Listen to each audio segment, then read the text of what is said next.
Disclaimer: to protect the sender's identity and privacy, some information will be disguised.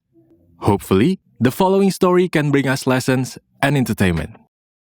Hi guys! What I'm going to share today is not my own story, but my grandmother's. Well, my identity is not important actually, but it wouldn't hurt to introduce myself, right? Okay, my name is Ratna, and I guarantee you the story of my great-grandmother will make you goosebumps all over.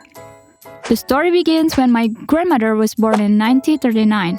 When she was young, she was adopted by a village chief's family whose position was highly respected at that time. Yes, even now, the position of village chief in various places, especially in rural areas, is still seen as prestigious. But here's the twist. My grandma was adopted not because her family was unable to care for her, but because the village chief did not have any daughters. Coincidentally, my great-grandmother had 2 daughters. One of the 2, which is my grandmother, was adopted because she was intelligent. My grandma spent her childhood and teenage years in Lembang. Back then, she had to walk about 10 kilometers from her home to go to school. And because everyone knew her, sometimes she was given food along the way by food vendors. My grandma was really lucky. My grandma didn't have a bicycle or any other means of transportation because it was still the colonial era. So her life wasn't very comfortable. There weren't any KFC or McDonald's yet. But she didn't live that life forever. Several years later, my grandma worked as a teacher and was assigned to Bandung with her husband, my grandpa. Finally, they both settled in Bandung and built their family there. My great-grandma, aka my grandmother's mother, likes to visit Bandung when she was healthy, deliberately coming from Lembang to see her children, grandchildren, and great-grandchildren. Yes, even me. I used to call her Mama Lembang because she's from Lembang. Haha. Honestly, I'm a pretty quiet kid, so during Eid or family gatherings, I usually don't mingle much. But sometimes I like to get close to my great-grandmother, Mama Lembang, or accompany her and chat. She'd tell us all sorts of stories. After that, my great-grandmother passed away in the early 2000s. I was very sad, but as they say, humans will eventually return to their creator, right? Yeah, we're basically gonna die. So my family and I continued our life as we should. Several years later, I was already working in Jakarta. Time flew by so fast. FYI, because my parents had separated a few years earlier, I went back to my grandmother's house in Bandung. She is now older than the independence of Indonesia. Born in 1939, I think she's almost in her 80s and still able to be active. Pretty cool, right?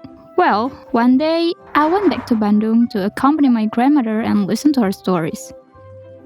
I unintentionally said, "Oh, I miss Mama Lembang." Suddenly, my grandma started talking about her, until she eventually told me that Mama Lembang used to talk to herself and get angry by herself. My grandma also caught Mama Lembang getting angry every time she heard the call to prayer. Her eyes would widen, she would get a panic attack. Until one day, my grandma dared to approach Mama Lembang, who was angry. "What's the matter, Mom?" Then Mama Lembang replied, "Him! Rasim! How dare he say I can't pray?" My grandma was confused because there was no one else in the room. Finally, my grandma said, "Alright, Mom, you can continue praying. I'll accompany you here." So, Mama Lembang prayed, and my grandma really waited for her until she finished praying. Several years later, Mama Lembang passed away and was buried in Lembang. But my grandma told me that 40 days before they found out she has passed away and buried, Mama Lembang had actually died, and that her body was possessed by a jinn. Not Jin Kazama.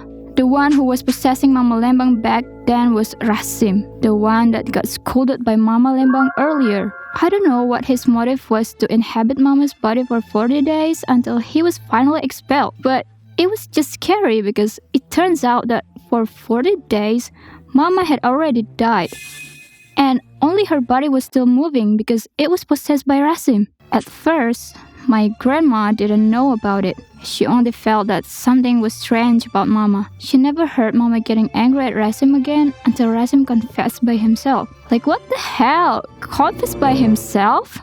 Can you imagine an old lady confessing that she's already dead?